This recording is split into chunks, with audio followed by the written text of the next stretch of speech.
Good morning, everyone. I'm Julie Avery, and I'm the Executive Director of NSCMIRT. Today, I wanted to do a quick little tutorial on the continuing professional development platform that's been developed for tracking our credits. It has now gone live. It is a new app within a registration platform, and as such, we do expect that there will be tweaks made to it as we utilize it and identify any areas for improvement. So as you begin using it, if you have any comments you'd like to share and send feedback, we would appreciate them, and then we'll be incorporating some of that into upgrades through the next few months. To begin, you need to actually log on to the registration platform. And to do that, you do this from our web page, the NSCMIRT web page, and you hit register with NSCMIRT.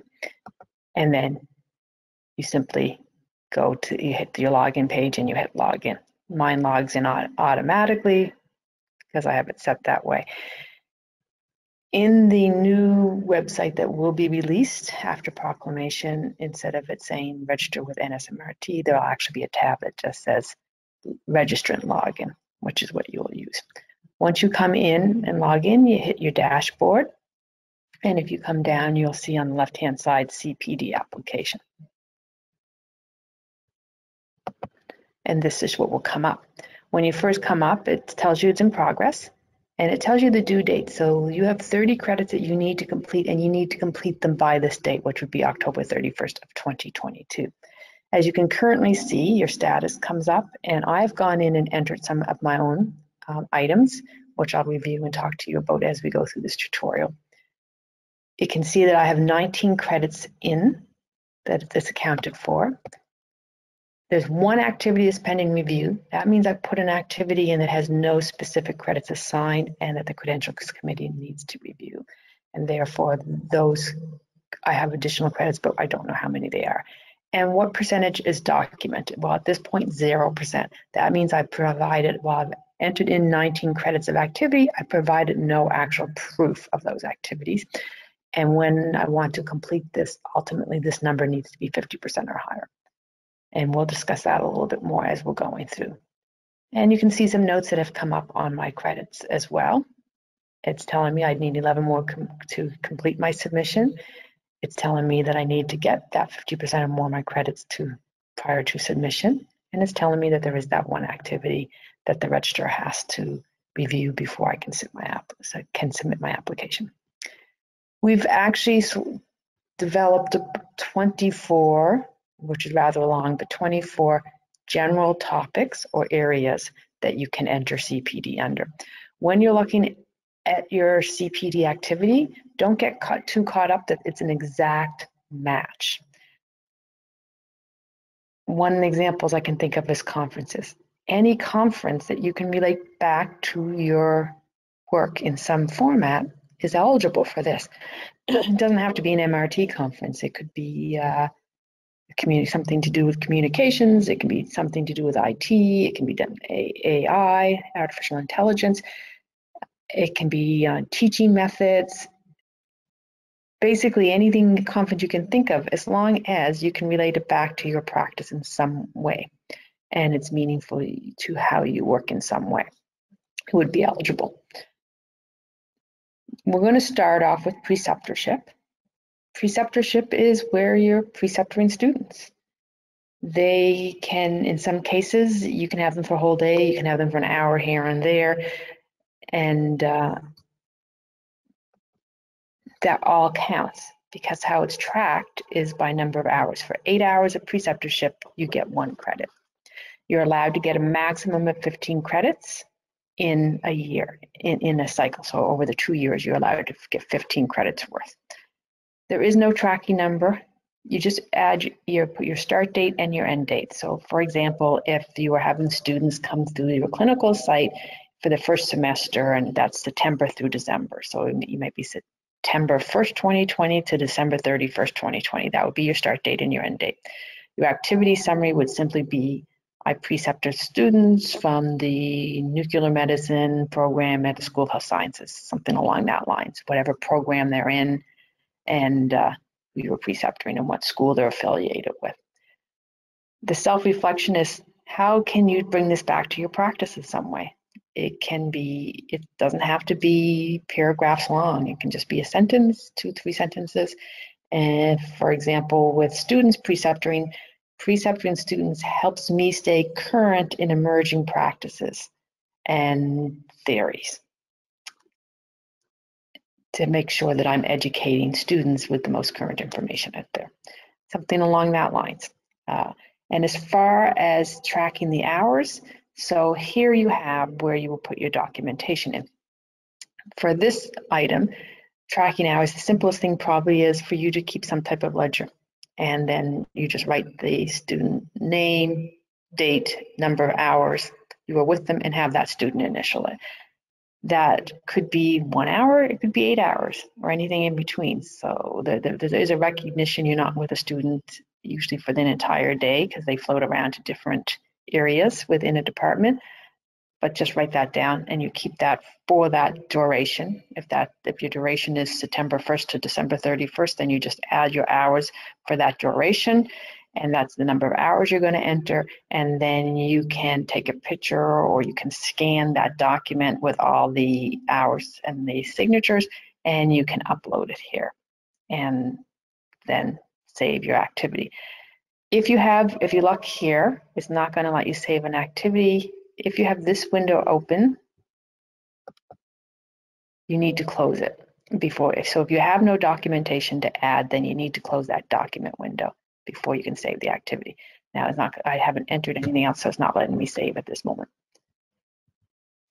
For those who do the additional part of doing lead preceptorship, and that would be that person that has the direct contact with the School of Health Sciences or whatever other school you're dealing with, and they're responsible for extra paperwork and feedback to the school. They may also be responsible for arranging clinical experiences for the student. So if you're taking on that additional role, you'd get an extra 2 credits, or an extra credit per year that you do that, and that would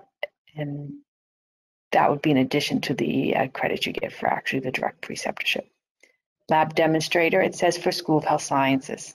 However, if you're lab demonstrating for another school, but again, that you can relate back to your practice, that's totally appropriate to put in there as well.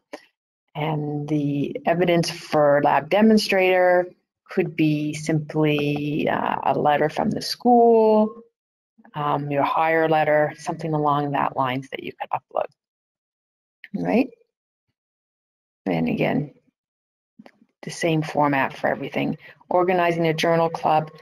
And if we look here, each one, it tells you the max credits per cycle, and the cycle is the 2-year cycle. So that's taking you to that October 31st date of 2022, and the value that you're going to get for each of those activities. So if you go to a journal club, whether it's a formal or informal club, a formal club being held like at work or versus an informal club being held as an event in your home,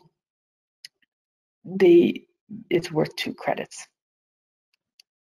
And the evidence for organizing a journal club in a home, it's a little bit more difficult to have that evidence, but if it was a formal one at work, there would be some form of sign-in sheet that you could take a picture of and upload, or copy and upload.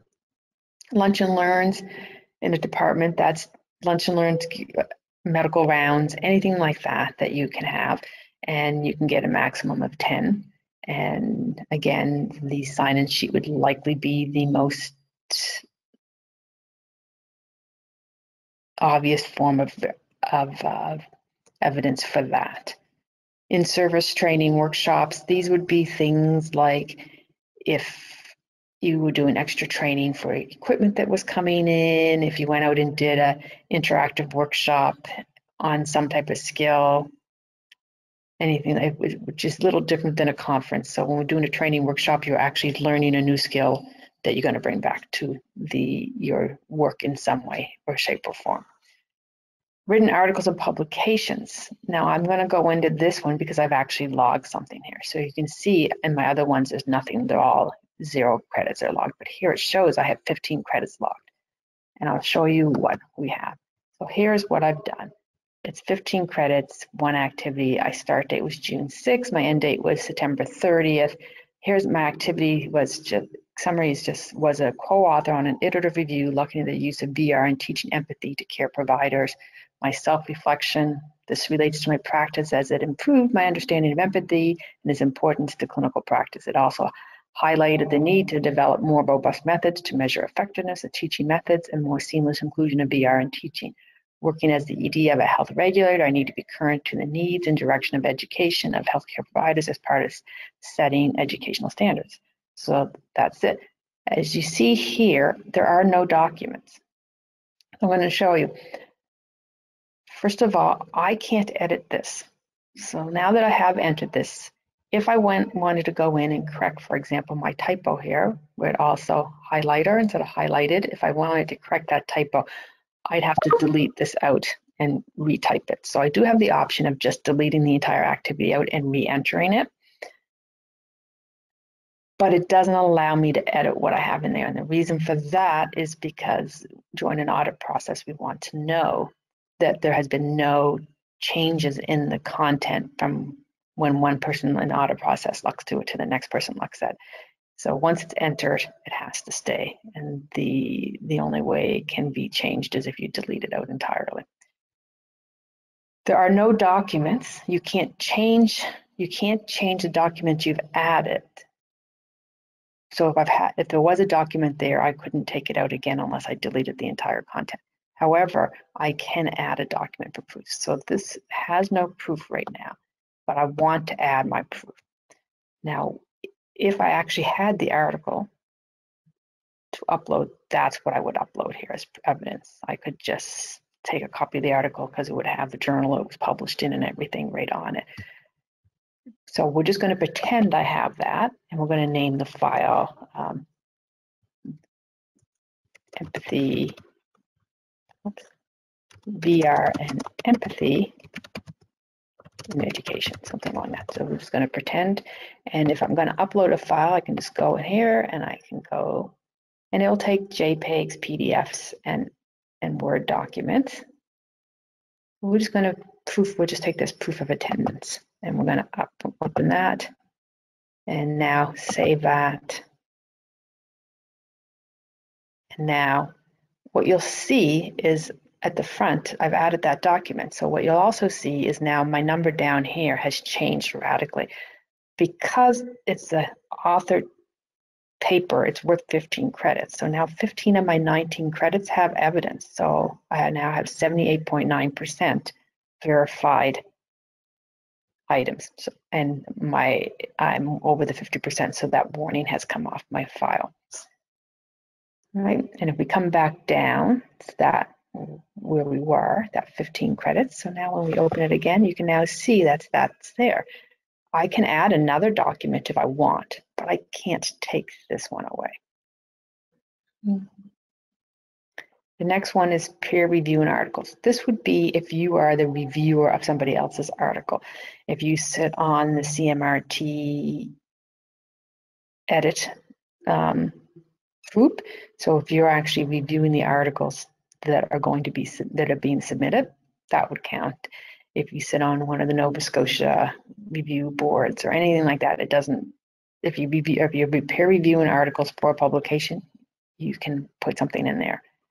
If you do research participation, so I have entered something here. It says 0 because, again, when we do research, it's so variable that there is not one credit level that we can really apply to it, and the credentials committee has to review it. So if you look at this, I put in here that I spent approximately 50 hours from June 6th to December 31st, that I was part of a research grant, and I'm not giving the full details because we don't want them out there yet, at blank, and it relates to MRTs in Nova Scotia, and we're conducting this study, improved my ability to critically evaluate evidence and better understand blah, blah, blah. These results will help to inform what resources learning may be helpful to improve this. And I have no documents, but I will be able to submit the grant, the approved grant, and some of the research documents. And again, you can add, when we go into these documents, if you want to add more than one document, you can do that. right? So if you're looking at this new activity, say I had a second research study I wanted to add in here, you just go down. So that's my first one, but say I wanted another activity, I can just go down and I can add in start on my second. And as you can see here, there's my first document and upload. If I want to add a second document, just hit plus document, and now will allow me to add another document.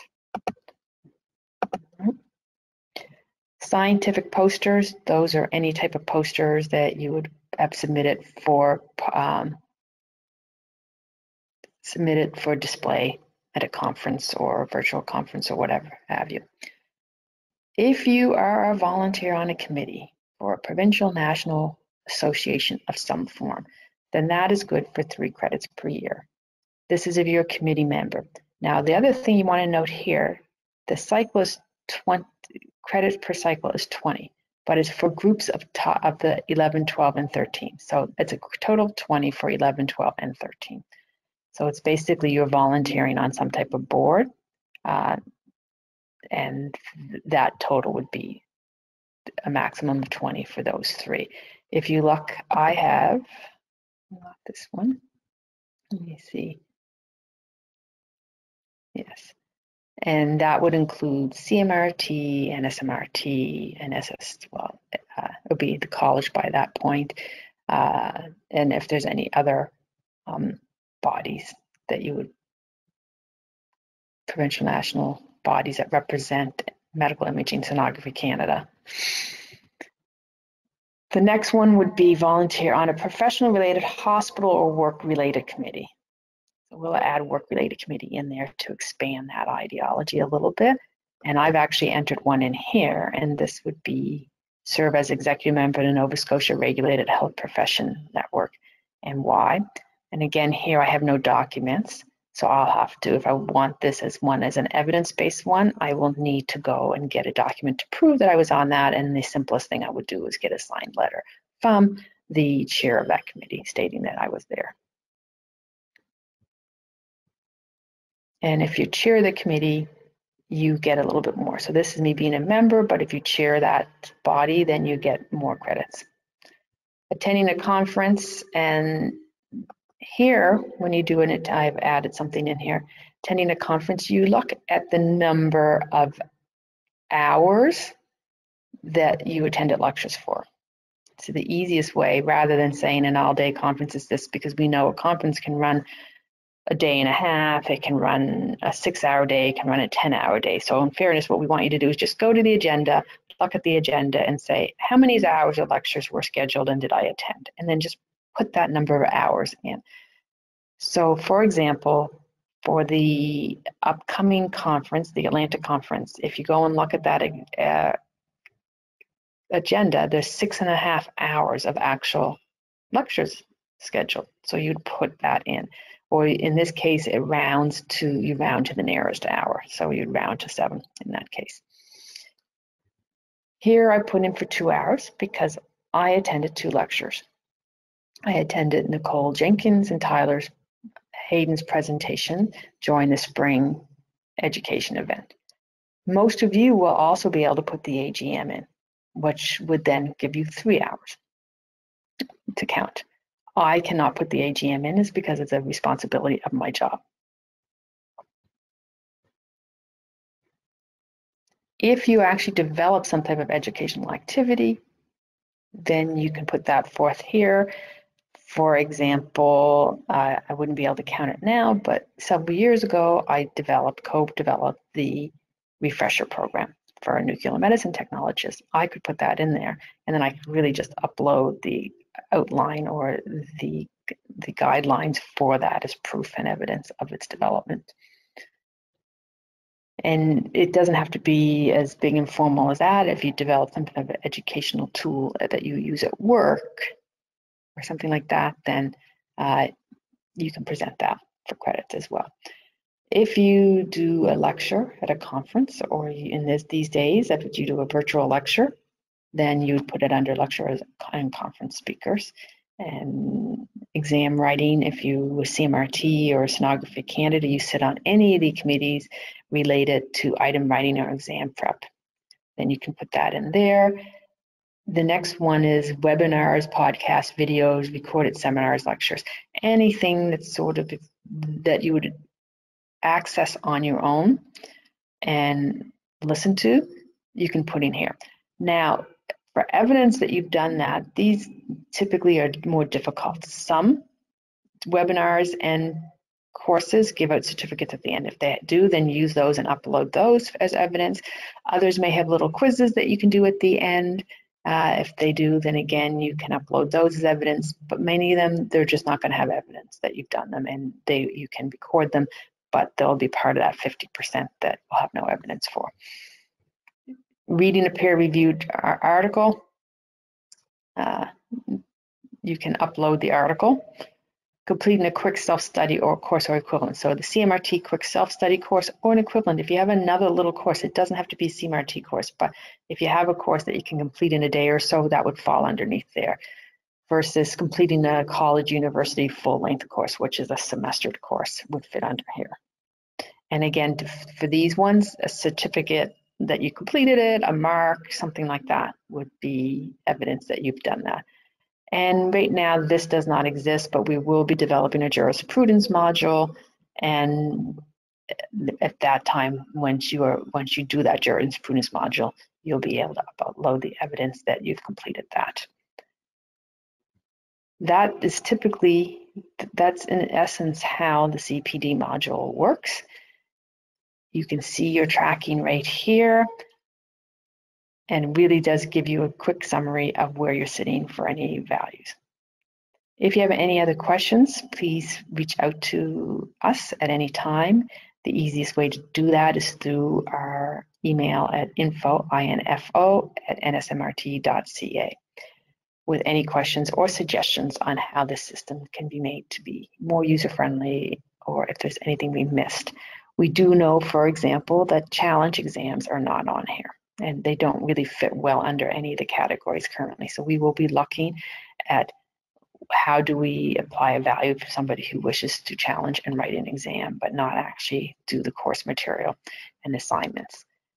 And that will be added in there. If there's anything else that you see that we've missed, please contact us and let us know, and then we can get the credentials committee to assess it as for its appropriateness and what CPD values would be given to it. Thank you very much for your time.